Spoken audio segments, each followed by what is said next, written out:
16 minutos de las 11 de la mañana. Estamos aquí con las compañeras, continuando con Agitando el Avispero de día jueves. Y ya nos disponemos entonces a nuestra primera entrevista del día, nuestra primera conversación, que será con Luis Pilquimán, vicepresidente del Instituto Nacional de Asuntos Indígenas, para conversar sobre el vencimiento de la Ley 26.160 de relevamiento territorial y los diferentes reclamos que vienen realizando las comunidades. Así que le damos la bienvenida a Luis. Mari Luis Chumleimi. Mari Peñi también, como el Calén Che. Qué bueno escucharte, Luis. Bueno, un gusto también, siempre hablar con los Peñi también es un buen ejercicio que deberíamos tener, ¿no? Así que con gusto. Totalmente. Luis, bueno, te llamamos en principio para conversar un poco sobre el vencimiento de esta ley de relevamiento territorial, que es la 26.160, pero nos gustaría volver un poco para atrás en los años y que nos cuentes de qué trata la ley, más o menos desde qué año que existe, ¿no? Sí, en principio está desde noviembre del 2006, una ley que se creó, una ley de emergencia de posesión y propiedad comunitaria de la tierra, y que bueno, se ha venido prorrogando cada 4 años. Es la cuarta prórroga, creo, o cuarta o quinta prórroga, y que en realidad lo que tiene como objetivo la ley es relevar la ocupación actual, tradicional y pública. Dice, es de alguna manera lo que quiere decir es que la tierra que estamos ahora ocupando quede relevada, digamos, ¿no? Y para eso se hace un estudio antropológico, un estudio catastral y un dictamen jurídico, digamos. Con esos 3 elementos se construye una carpeta y esa es firmada por el gobierno nacional. En un momento lo hacía el Ministerio de Desarrollo Social, hoy lo hace directamente el Instituto Nacional de Asuntos Indígenas, y es reconocer la ocupación de ese espacio territorial a las comunidades por parte del Estado Nacional. Y también se hace en coordinación con las provincias, de manera que las provincias también hacen ese reconocimiento de ocupación. Así que esa es un poco la tarea así muy sintética y general que tiene la 26.160, ¿no? Bien, buenísimo, Luis. Bueno, como usted bien decía, ya es aproximadamente la cuarta prórroga. Sabemos que próximamente está por vencer esta ley. ¿Nos contaría cuánto tiempo queda de ley y cómo viene siendo este tema, ¿no? Si se ve con buenos ojos de parte del gobierno para darle prórroga, o cómo vienen siendo las conversaciones ahí, ¿no? Sí, el 23 de noviembre, en términos concretos, finalizaría esta ley, así que a partir de ahí hay que trabajar fuertemente en la prórroga. Se cree que en octubre debería darse la prórroga, digamos, ¿no? La aprobación de la prórroga. Para eso se está trabajando desde el Instituto Nacional de Asuntos Indígenas en la presentación formal, digamos, de este pedido de prórroga, y además se está teniendo conversaciones con distintos diputados para que puedan presentarlo. Y de hecho en la semana pasada ya se hizo la presentación formal de un proyecto. Es posible que surjan otros proyectos, porque siempre la discusión aquí surge qué cosa más hay que agregar a la ley, digamos, ¿no? Siempre se habla del presupuesto, fundamental para que cualquier ley se aplique, que el presupuesto tenga. El otro tema que ha empezado a crecer cada vez más es la participación indígena, digamos, ¿no? Claro. En la aplicación de esta normativa. La aplicación de la normativa en cada una de las provincias, pero también se ve como muy importante una instancia indígena a nivel nacional que evalúe esta aplicación y que de alguna manera incorpore las visiones de cada territorio, tenga ese termómetro, digamos, que pasa en cada punto territorial, porque si no nosotros, digamos, cada uno nos interesamos en lo local, en lo provincial, en el mejor de los casos, pero bueno, hay una realidad de distintos pueblos en el país que tienen algunos muchísimas dificultades para aplicarla, y nosotros no nos enteramos y muchas veces creemos que estamos en condiciones hasta poder aportar de distintas formas para que eso sea más participativo y efectivo para las comunidades. Así que también la instancia de participación indígena es un tema crucial, creo yo, que se va a plantear para esta próxima prórroga, digamos, ¿no? Eso no significa no significa modificar la ley, digamos, ¿no? Porque hay como algunos temores que si empezáramos a trabajar en modificar la ley, cambiar algunas cosas para bien, hay un contexto político enrarecido, digamos, ¿no? Uh-huh. Y tememos el temor que en vez de que quede mejor, quede aún más complicada, digamos, ¿no? Entonces, esto, nos parece que hay que asegurar el presupuesto, hay que asegurar la instancia de participación indígena, que va más allá de los CPI, porque los CPI están participando, pero participan como en la instancia de los equipos técnicos, y en realidad nos parece que la ley en sí tiene una definición política, estratégica, que la deben definir los indígenas o evaluar los indígenas previa a la aplicación, previa a firmar convenios con las provincias. El nivel de participación indígena en definitiva tiene que ser mucho mayor, ¿no? Uh-huh. Luis, me quedo pensando en esto, ¿no? Porque si se pide una prórroga es justamente porque no todas las comunidades existentes, al menos dentro del país, tienen su relevamiento territorial hecho. ¿Ustedes manejan números de la cantidad de comunidades que ya tienen el relevamiento territorial y cuántas faltan? Sí, hay números que yo no recuerdo las que hay relevadas, sí recuerdo las que faltan, digamos, en este momento, y son 974 comunidades. De todas maneras, ese es un proceso dinámico, digamos, ¿no? En todas las provincias permanentemente se vienen organizando hermanas que trabajan, que vienen teniendo su vida en los territorios, y que a partir de este y otros procesos empiezan a constituirse como comunidades. Por lo tanto, no sé, digo, Salta siempre es un ejemplo para hablar del tema de comunidades, y hay una gran diversidad de pueblos, hay una gran diversidad de comunidades, y allí nomás en Salta encontramos casi 600 comunidades en una sola provincia, claro, con 14 pueblos adentro. Claro. Entonces, es una dinámica permanente. Allí muchos de los hermanos han sido expulsados de su territorio y han sido expulsados de los centros urbanos, por lo tanto viven en una periferia, cosa intermedia, y que viven en núcleos muy importantes, y empiezan a reclamar espacios territoriales, y para eso se organizan en comunidades, digamos. Entonces es un proceso dinámico. O sea, decir que hoy hay 970 comunidades, puede ser que en el transcurso de un año o más existan otro número, digamos, ¿no? Uh-huh. Entonces por eso que muchas veces se piensa que la ley tiene que ser de carácter permanente, no, son todas ideas, digamos, ¿no? Claro. Entonces, pero nosotros decimos que para todo lo que haya que aportarle al derecho indígena en términos generales, es prorrogar la 2660, pero poder trabajar en una agenda legislativa que tenga que ver con otros aspectos, digamos, ¿no? Esto de la continuidad de la prórroga, la consulta previa, la propiedad comunitaria y otras instancias que tienen que ver con la participación indígena, ¿no? Sin duda, yo también me quedaba pensando en esto, ¿no? De que por qué hay que prorrogar una ley cada 4 años, ¿no? Y no se sostiene en el tiempo. Y también me quedaba pensando en esto, de que son 15, 16 años ya de que se aplica esta ley, y sin embargo hay más de 900 comunidades que no tienen su relevamiento territorial. Es algo que a mí por lo menos me hace ruido. Nos quisiera contar, Luis, de quién depende, ¿no? este trabajo puntualmente. Porque sabemos, inclusive hemos hablado con comunidades de Río Negro, por ejemplo, que están luchando contra la minería en su provincia, y los gobiernos alegan de que van a ciertos lugares a hacer estudios sobre minería para aplicarla,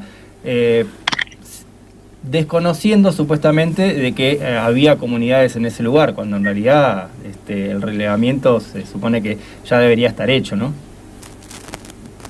Sí, en principio depende del presupuesto, sin duda, ¿no? Eso es fundamental. Si no hay presupuesto, no hay ley, no hay derecho, digamos, no por parte del Estado.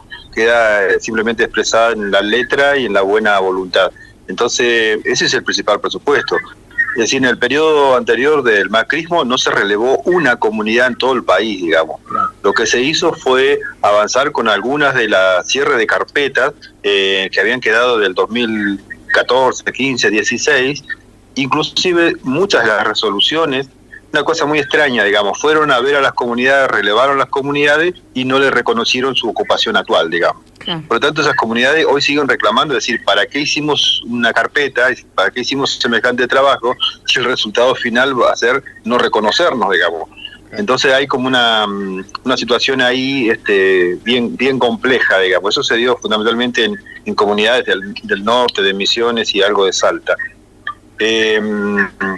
La otra situación que se ha generado en estos tiempos, con un fuerte avance de la derecha, digamos, por decir una cosa muy general, una resistencia muy fuerte al tema del relevamiento, que va atado a la propiedad comunitaria versus propiedad privada, digamos. O sea, se quiere enrarecer, poner en cuestión cada derecho indígena que ya está consagrado, digamos, en estos términos, tanto en la Constitución Nacional como en constituciones provinciales, inclusive en el Convenio 169. Hay una abundante normativa de derechos que ustedes bien conocen, digamos, pero muchas veces hay sectores que empiezan a poner en cuestiones, o quieren hacerlo por lo menos. Y otro aspecto también a tener en cuenta, que para estos relevamientos, como la gran superficie a relevar, son espacios así, digamos, de los estados provinciales. Las provincias empiezan como a querer meter un poco más las narices de lo que lo venían haciendo, digamos, ¿no? Entonces también es una preocupación, entendiendo que muchos de los diputados y senadores vienen de las provincias. Por lo tanto, por ahí comenzar a abrir para mejorar, y lo que decía anteriormente, esta normativa que ha servido lo que ha servido, digamos. En muchas cosas no, pero en otros casos sí ha sido exitosa, pero es una herramienta válida, digamos. Que hay que mejorarla, seguro que hay que mejorarla, pero nos parece que antes de nada esto sirve, hay que seguirlo trabajando, hay que seguirlo sosteniendo en esos términos. Lo que hemos venido avanzando, por otro lado, también cuento que distintas organizaciones indígenas empiezan a juntarse y han empezado a tener reuniones con los diputados de manera de crear una agenda legislativa. Uh-huh. O sea, muchos de los planteos que veníamos reclamando, que no querramos meter todo en la 26160, sino que exista el compromiso político de los diputados en trabajar en una agenda de aquí en los próximos tiempos, digamos, inmediato, digamos, ¿no? Y ese es un poco el desafío. Así que se está planteando muy próximamente hacer reuniones en principio de carácter virtuales, porque es lo que está dando en términos de pandemia y económico, uh-huh. Pero fundamentalmente también ir pensando en algunas cuestiones presenciales más adelante. Pero así que también iremos informando de eso, porque esa es una instancia que vienen impulsando distintas instancias indígenas para que eso se pueda generar, digamos, ¿no? La participación de indígenas, por suerte, empieza a ser cada vez más activa, más visible, porque en realidad en este año y medio nos sorprendía y nos apenaba un poco la escasa demanda indígena, la escasa participación indígena, y reitero, por ahora existe, crece y expresan sus necesidades, sus propuestas y demás, y eso nos parece muy bueno. Luis, yo te quería preguntar, ¿de qué manera ustedes desde el Instituto Nacional de Asuntos Indígenas acompañan las situaciones de violencia en el caso de las comunidades en las que no se les reconoce, digamos, el territorio en el que viven? Es una gran pregunta, y una pregunta que aún yo en lo personal no tengo respuesta, porque el Instituto tampoco ha tomado una clara definición en eso, digamos, ¿no? Porque existen como varios aspectos. A ver, en realidad, la gran mayoría de las comunidades se le ha reconocido la ocupación actual tradicional y pública. Muchas de esas están siendo cuestionadas o por terceros o por gobiernos provinciales. El temor es que y las menos, digamos, no se las ha reconocido. En la época del macrismo hubieron comunidades del pueblo guaraní que no se les reconoció su ocupación actual, a pesar de que, lo que digo, estaba la gente en el territorio y demás, y no sé por qué cosa tan rara no se le reconoció. Entonces, revisar eso, abrir a la revisión eso, puede que ponga en riesgo las otras que están bien. No sé si se entiende la idea. Entonces, como que hay una situación ahí a pensar, digamos, a repensarla para ver cómo se trabaja esa situación. Sin duda que es una situación que hay que atenderla, hay que comprometerse y trabajarla, digamos. Y otro aspecto que siempre tiene que ver el derecho indígena es con la organización que los indígenas nos demos para el reclamo de estos derechos. Eso siempre es fundamental. Pero bueno, se está trabajando en esa línea. Bien, Luis, yo por último quería consultarle sobre la Mesa de Articulación Indígena de Argentina, ¿no? Porque usted comentaba recién que venía habiendo poca participación indígena en estos debates y que de a poco, bueno, se van sumando cada vez más PENIS y LAMIEN. ¿Cómo viene siendo el trabajo de la mesa de articulación? Y bueno, ¿cuáles son los debates que se vienen dando ahí? Y bueno, si nos puede contar un poquito sobre la mesa, ¿cómo trabaja? Sí, la mesa de articulación en Matria ha venido trabajando y hemos venido impulsando, digamos, porque un poco se crea en torno a toda una movida que empezamos a hacer distintos hermanos y hermanas de distintos pueblos de Argentina para en un momento incidir en la definición de las autoridades del INAI, digamos. Luego se siguió trabajando, se terminó definiendo en esta instancia de Matria, la mesa de articulación. Nosotros de todas maneras seguimos convocando a otras organizaciones que existían o preexistían anteriormente, como SENOPO, OMPIA y otras organizaciones y organizaciones más territoriales, a seguir viendo el mecanismo de encontrarnos. Nosotros creemos que a nivel nacional se hace como imperiosa la necesidad de poder plantear algún nivel de unidad indígena, digamos. La gran dispersión de indígenas que quedó producto del macrismo, más la situación de la pandemia y demás, nos ha puesto en un lugar muy debilitado de poder llegar con propuestas contundentes y sólidas ante el gobierno nacional y también ante los gobiernos provinciales. Por lo tanto, la necesidad de la unidad indígena, o el término que quieran utilizar, es una tarea que debemos comprometernos todos, y en esa línea se está trabajando, digamos, ¿no? Fundamentalmente se plantea, por ejemplo, la participación indígena mayor dentro del INAI, mayor en la aplicación de políticas públicas. Es decir, nos parece que más aún con este nivel de pandemia se tiene que hacer una reevaluación, repensar cómo los indígenas participan, digamos, en la aplicación de sus derechos en el Estado para definir políticas públicas. Esa es una situación que para nosotros sigue estando un tanto endeble y hay que seguirla trabajando. La única situación que se modifica eso es demandando organizadamente, en unidad, ante el gobierno, digamos. Nosotros creemos que hay cierta apertura del gobierno, pero aún falta por parte nuestro esa unidad para fortalecer y consolidar reclamos históricos, ¿no? Luis, te agradecemos muchísimo la comunicación. Sabemos que estás realizando también otras actividades en estos momentos. No sé si te queda algo más que nos quieras compartir. Por lo pronto te agradecemos mucho. Sí, comentar que se está trabajando en esto de la prórroga. Lo que decíamos, digamos, se está próximamente a lanzar un conversatorio virtual de carácter muy amplio, digamos. Así que eso muy próximamente lo vamos a estar informando. Se está pretendiendo generar una visibilización en Buenos Aires de carácter presencial, digamos, para el mes de octubre, 10, 11, 12 de octubre también.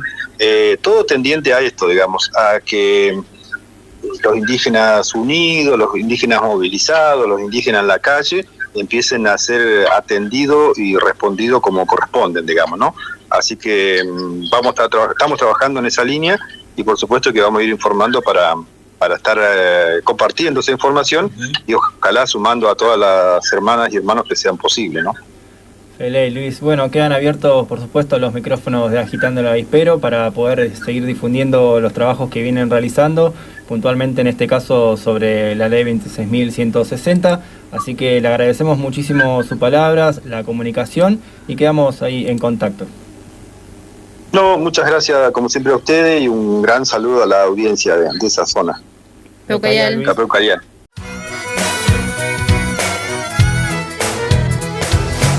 Distintas voces, diversas miradas. Hacemos comunicación popular y alternativa.